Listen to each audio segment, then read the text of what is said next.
ये देखो पंडित जी तो बोलो जी। अस्सलाम वालेकुम रहमतुल्लाहि व बरकातुहू।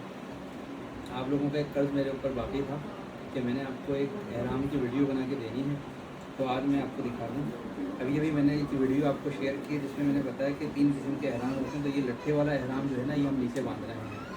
तो उसको बोरे को खोल लिया, उसको खोल कर और जिस जगह पे हम पैंट या शलवार बांधते हैं उस सीध में हम इसको ले आएंगे।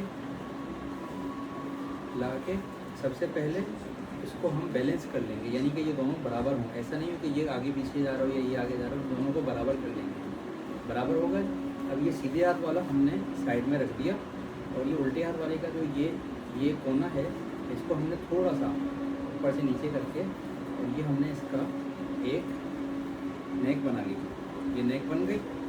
अब इस नेक को हमने उल्टी साइड पे पुश कर दिया और ये सीधे हाथ वाले का भी हमने ऊपर से थोड़ा सा छोड़ के 6 इंच ये हमने इसकी नेक बना ली। अब ये नेक और ये नेक देखें, अब ये आगे रहेगा और ये पीछे रहेगा। अब थोड़ा सा मैंने पेट दबा के और इसको पुश किया, टाइट किया और ये टाइट करके और ये इसके अंदर फोल्ड कर लिया। ये इसके अंदर फोल्ड कर लिया। इसी तरह ये जो हमने ये इसकी नेक बनाई थी उसको हमने इसके अंदर फोल्ड कर लिया।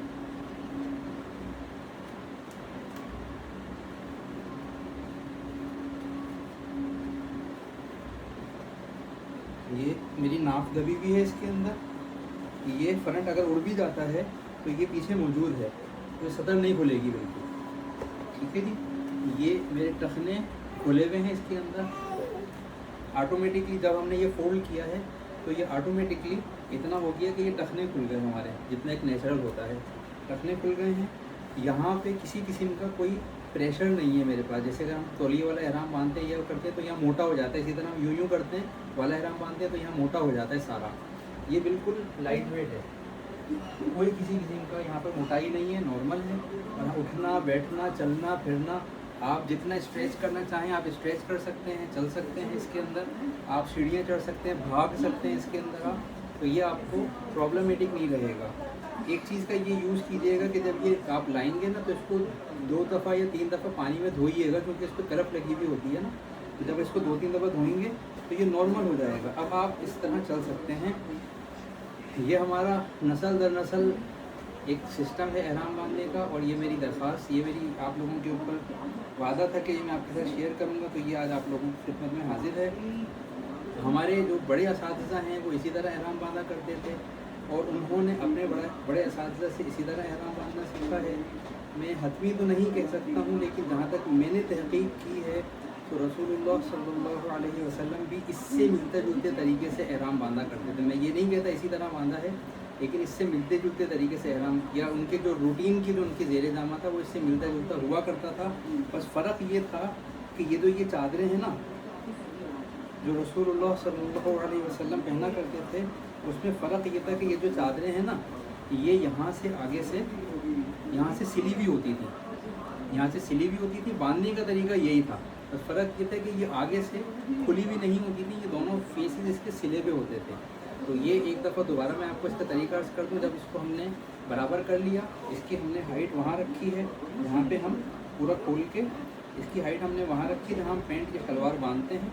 इसके बाद ये सीधे हाथ वाला पहले हमने उल्टे साइड पे रख के इसको हैंग किया और यहाँ से तकरीबन 6 इंच से ज़्यादा करके और ये हमने इसका एक कॉलर बना लिया। ये इसका एक फेस बन गया।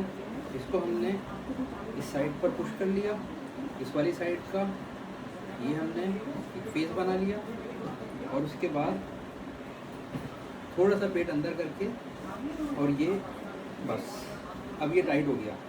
अब ये नहीं होता इंशाल्लाह। अब ये आप 5 दिन भी बांध के रखेंगे, 6 दिन भी बांध के रखेंगे ना तो ये हिलेगा नहीं। दूसरी बात, चलो फिर भी किसी वजह से अगर आपको एहराम उतारना पड़ जाता है, आपको चेंज करना पड़ जाता है, तो आप इसको आराम से खोल सकते हैं, चेंज कर सकते हैं, उतार सकते हैं। इसमें किसी भी किस्म का आपको इंशाल्लाह अल्लाह ने चाहा तो इसमें आसानी रहेगी, दूसरे वाले एहराम बांधने के तरीके के मुकाबले में इसमें आपको सहूलत रहेगी, आसानी रहेगी।